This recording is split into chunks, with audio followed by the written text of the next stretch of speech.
Greetings, dear ones. I am Cryon of Magnetic Service.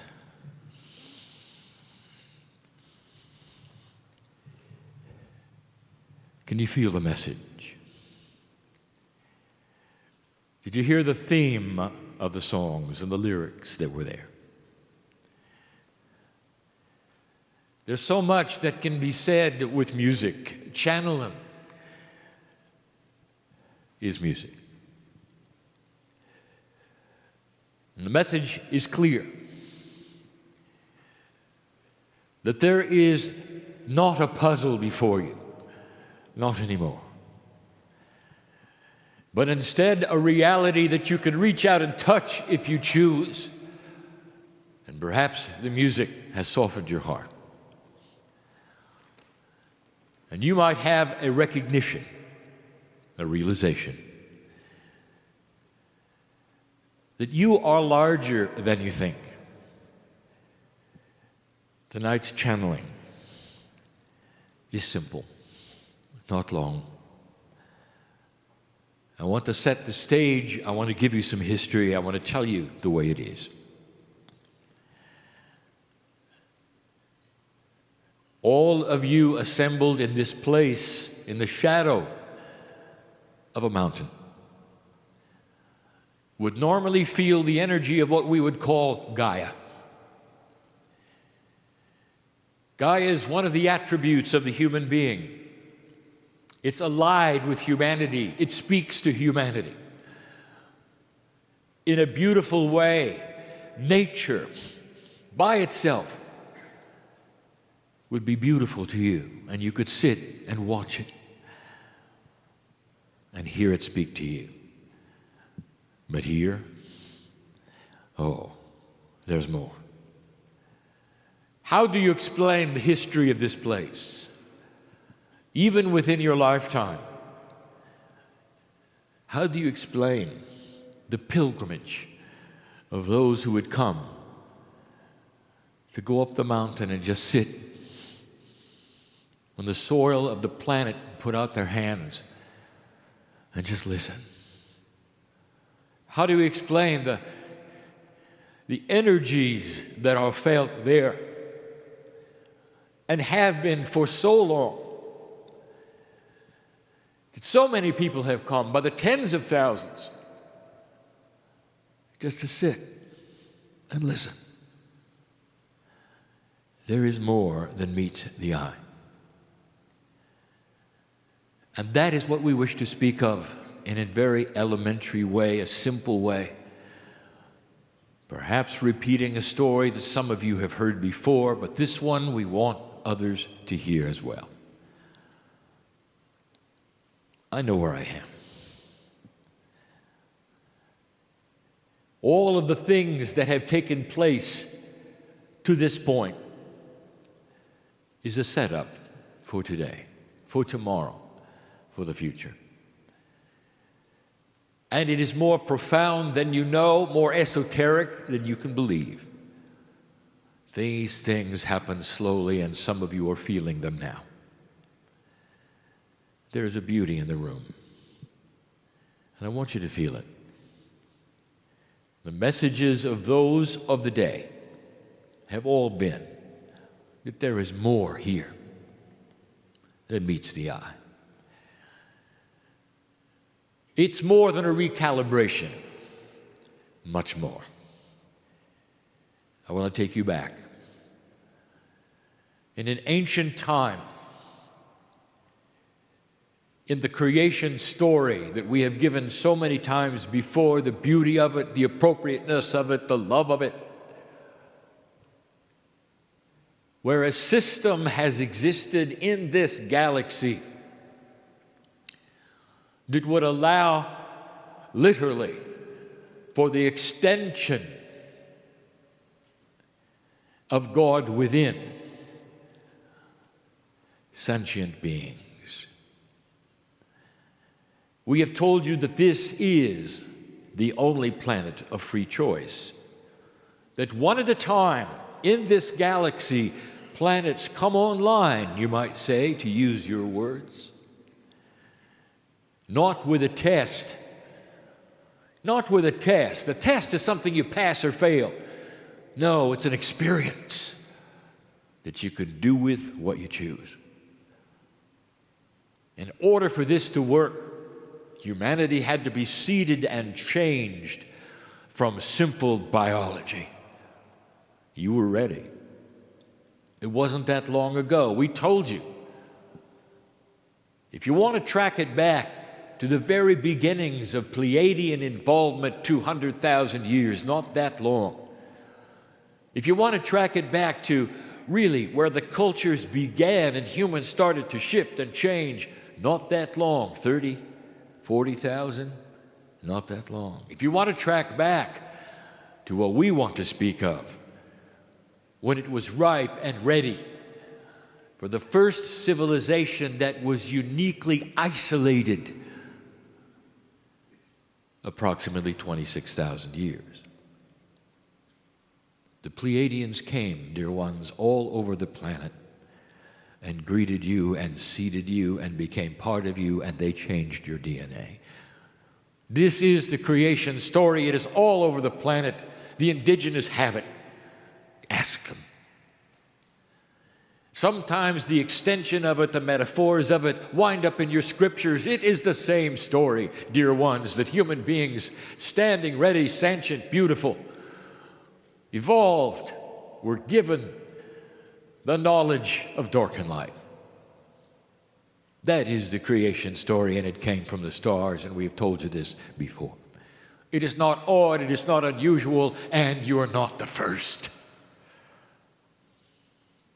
The Pleiadians had what we would call a planet that was in ascension. They had discovered quantum energy. They knew how to get here in an eye flash.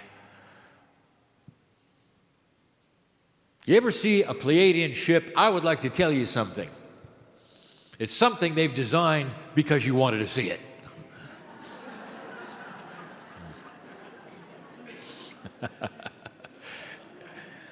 They can be here in an eye flash.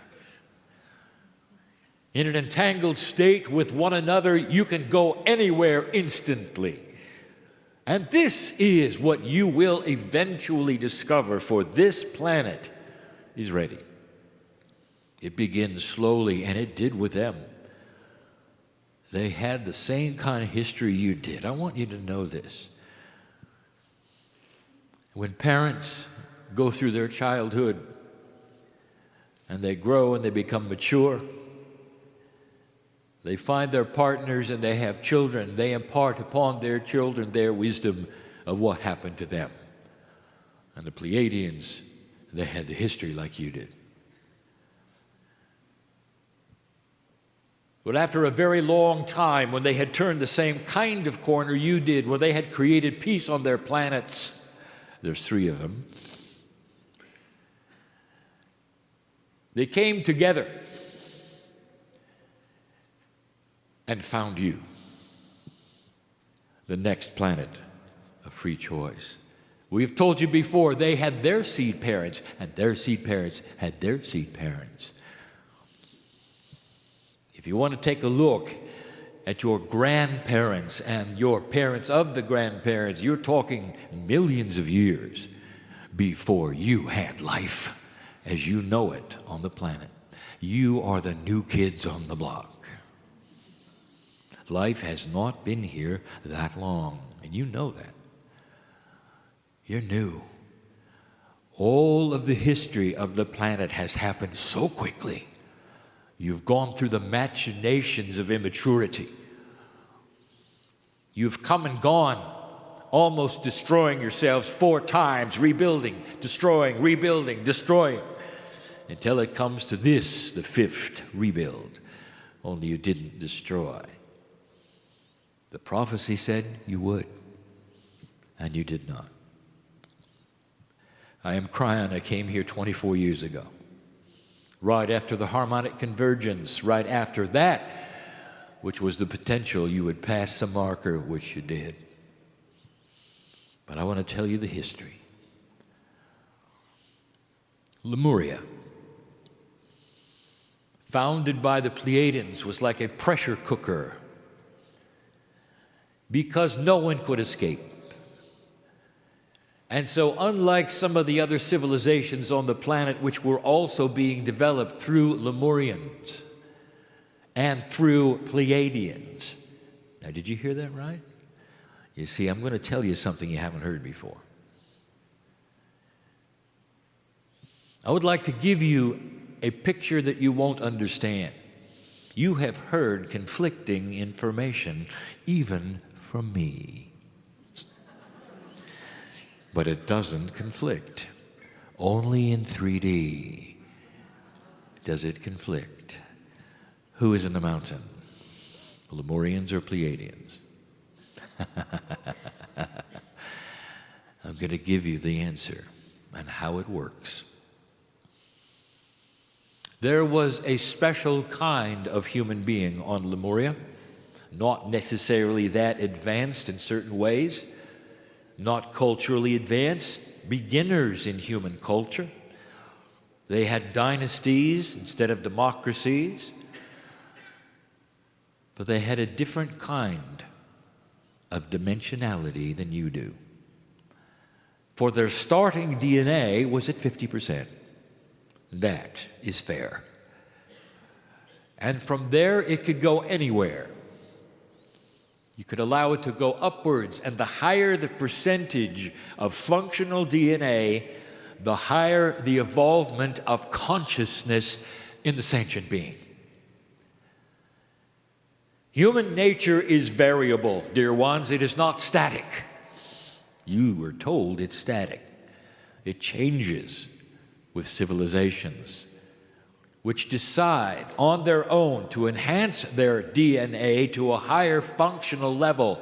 And in that functionality, it opens dimensionality. And when that starts, dear one, everything changes. It's a door that opens and you cannot close it. And you are about to open it. This is year one.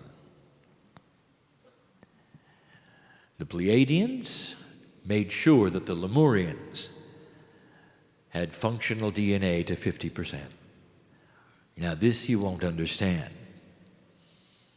But a functional DNA of 50% is more than life extension.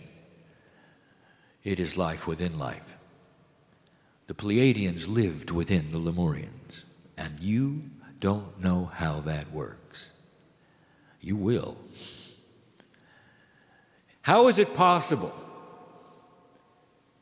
for DNA to change to a certain degree where you're not yourself? Do you mean to say that my soul was not my own soul, that it was interfered with some other soul from another planet, and we were in there together somehow?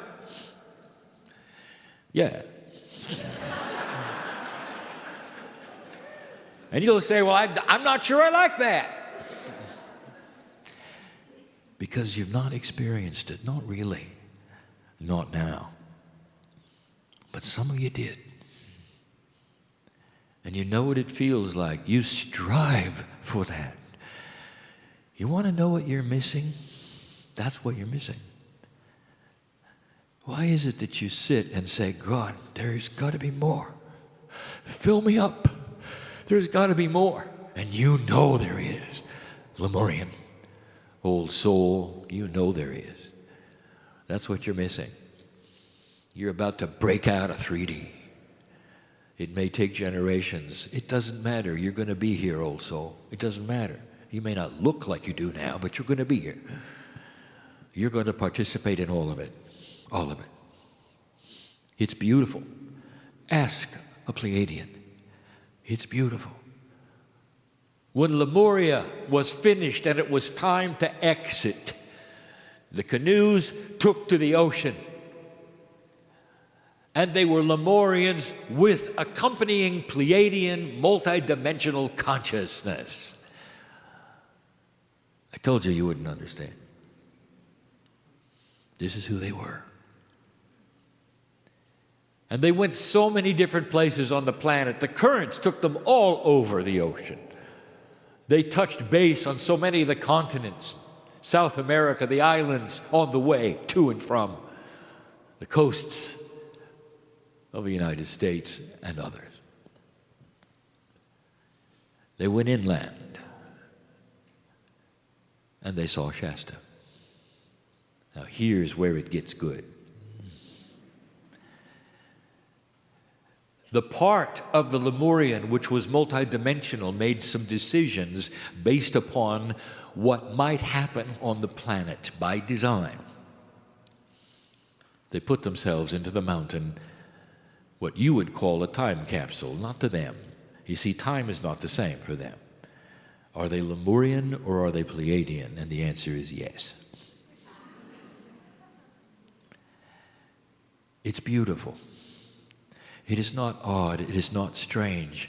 Imagine the love of one race that would come and infuse you with their divinity. Change your DNA, fuse chromosomes 2 and 3 together so you are nothing like any other mammal on the planet, and move forward and sit and wait. I want to introduce you to a woman that I wish to honor on this stage tonight. Aurelia Louise Jones. Aurelia, I want you to come and sit at my feet. And I want the seers in the room to watch the energy, because she's here. She's been waiting for this moment. And the years where she didn't feel good, didn't matter. Not now. Because she's here. When she came to this place, this woman saw them. In an older energy, it's very difficult when you see the things not to 3Dize them. She met Adamus. He told her about Telos, the name of the city. And all of these things are metaphors. They're beautiful. Louise, I want to honor you right now for publishing the information that today we can look back on and say, you were right, dear. And everything revolves around what you said and what's going to happen. And we thank you. Time to honor the forerunners of this information. For she told us what Adamus said. Yes, Louise expected a city, a real city, a 3D city. Yes, she expected to see them in corporeal fashion, because this was an old energy attribute that does not metaphorize things. They look so real, and they did to her. She saw them and reported them in the Telos books you can find today everywhere. Louise, you were right. They were always there. There's a prophecy, she said, that Adamus told her. The one who was delegated to give the messages from the mountain is still here. There is an excitement happening in this place because it's year one. The Pleiadians, they remember their history. They've written it down. They celebrate it. There are certain times of their years where they celebrate their passing over into a new energy, passing over into a promised land. The metaphor of the city on the hill, a time that those spiritual said might happen, would expect it to happen should you get to a place where you could pass over an old energy, a slavery to conquering and hatred that's gonna change. Slow it is, dear ones, but you have passed this marker. Now, Aurelia, what did Adamus tell you? That there'd come a day when the Pleiadians would come out of the mountain and they would walk the streets of Shasta. This is the metaphor. Do not be confused by it. That says there's a time when the energy of creation would be allowed to develop in a multidimensional form and be part of you again. to get messages to you, slowly to be part of your evolution, slowly for you to feel them come back inside you and change human nature. Are you you or are you going to be them? And the answer is yes.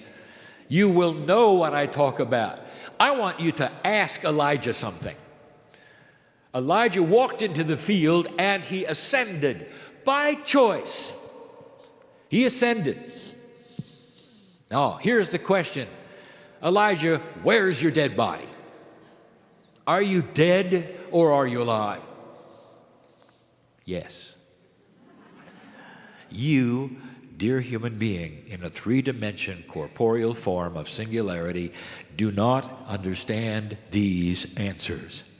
But I'm telling you, if you look and read between the lines and look in the cracks, you're going to ask yourself, Elijah, he is like the Pleiadians. He's not dead. There was no body. He just changed dimensionality. And so did the Lemurians who went in the mountain. That dimensionality is going to be shared very slowly with you through the time capsules that we have talked about, through inventions that are start to be given to you, through awarenesses, through pineal tones, through facilitations. All manner of things to be delivered to you over the next 2 to 3 generations are coming. You see really what you started. I want you to honor this woman. It's her time. I told my partner, go back to Shasta. Go back to Shasta on year 1 and honor her and honor those in the mountain. Some of you have been up there and felt them. There is excitement in the mountain, for they know what you've done, what you're going through, and also the issues of recalibration. They know. Some of you are not comfortable in your skin. They know. They went through it. You thought you knew what the New Age was. You thought you knew what energy was. You thought you were just fine with it, and then suddenly everything shifted. That's as it should be. You cannot remain in 3D, in an old energy, feeling the same way, doing the same things. Crying, when is it going to get back to normal? It isn't. Normal is going to change. This is a message filled with love. If the Pleiadians are your loving, multi-dimensional parents from the stars, just like they had theirs, if this is true, dear ones, can you feel what they must feel right now, having waited so long for you to awaken to the knowledge of the reality that Louise brought you? What if you were parents and had to wait that long for your kids to wake up? Some of you feel you have. And when they did, what would you say to them? When they recognized you as parents, as the loving people that you are to them, giving birth to you, and they didn't even know it. Can you imagine the reunion? I want you to feel this, Mom, Dad. That's what's going to go on in the mountain. When you go up there, you're looking for them. You're not looking for them. They're looking for you. There's a reunion here. And it's a multi-dimensional one, and you may feel odd, and it may not feel exactly the same, and you may wonder what even happened. That's the love of God in a system that is here to stay. Finally, let me just say, yet again, over and over. Brian, why do you repeat so much? Because you're not listening.